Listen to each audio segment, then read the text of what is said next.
నినాదంతో కళాకారులుగా ఎంఆర్పిఎస్కు గుండెకాయలాగా ఇలా పనిచేస్తున్నటువంటి తరుణంలో లక్షలాదిగా కదులుతున్నటువంటి దప్పులకు నిజామాబాద్ జిల్లాలో ఇలా ఇక్కడ నుండి మొదలు కావడం జరుగుతున్నది.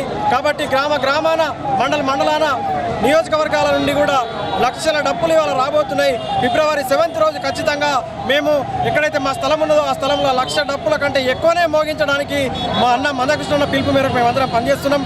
కాబట్టి మా సమాజం ఏదైతే నష్టపోయిందో ఇప్పటిదాకా ఏబిసిడి వర్గీకరణ అనేది ఎందుకు జరుగుతలేదో దానికి అడ్డుపడేటోళ్ళకు కూడా ఆ రోజు వరకు వాళ్ళ మనసు గారికి మాకు మద్దతు ఇస్తే మంచి డప్పు కొడతాం, అడ్డుపడితే అదే డప్పులతో ఖచ్చితంగా సాగు డప్పు కొట్టడానికి మేము రెడీగా ఉన్నామని చెప్పని తెలియజేస్తూ ఖచ్చితంగా నిజామాబాద్ జిల్లా నుండి 1000 గొంతులు కంటే ఎక్కువనే 1,00,000 డప్పులు అనే నినాదంలో నిజామాబాద్ నుంచి కనీసం 20-25 వేల డప్పులతోని మేమందరం కూడా పోతామని చెప్పి ఆ కార్యక్రమాన్ని విజయవంతం చేస్తామని చెప్పని కోరుకుంటూ జై మందకృష్ణ, మందకృష్ణ నాయకత్వం, మందకృష్ణ నాయకత్వం.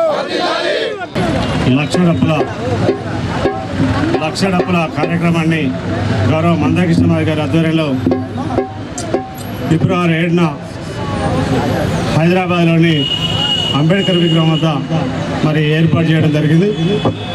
ఈ 1,00,000 డప్పుల కార్యక్రమాన్ని 1000 గొంతుల కార్యక్రమాన్ని విజయవంతం చేయడంలో భాగంగా ఈరోజు నిజామాబాద్ హెడ్‌క్వార్టర్లో సన్నాహక సమావేశాన్ని రథయాత్ర సాంస్కృతిక విభాగం ఆధ్వర్యంలో మరి ప్రతి మండలాన్ని ప్రతి గ్రామాన్ని తిరుగుతూ లక్షలాది మందిని సమీకరించడంలో భాగంగానే ఈ కార్యక్రమాన్ని చేపట్టడం జరిగింది.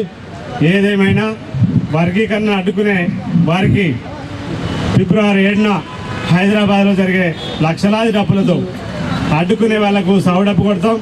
అదేవిధంగా అడ్డుకోకుండా మా సమాజానికి మద్దతుగుండి ఏదైతే వర్గీకరణను సానుకూలంగా స్పందిస్తే వర్గీకరణను సాధించే విధంగా వాళ్ళు సహకరిస్తే విజయోత్సవ సభ జరుపుతాం.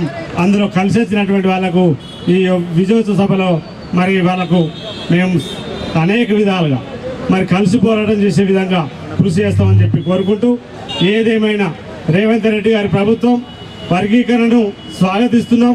సుప్రీంకోర్టు ఇచ్చిన తీర్పుకు మద్దతుగా మా ప్రభుత్వం పనిచేస్తుంది. ఈ దేశంలో ఏ రాష్ట్రం కూడా స్పందించని విధంగా ముందుగా స్పందించినటువంటి ముఖ్యమంత్రి.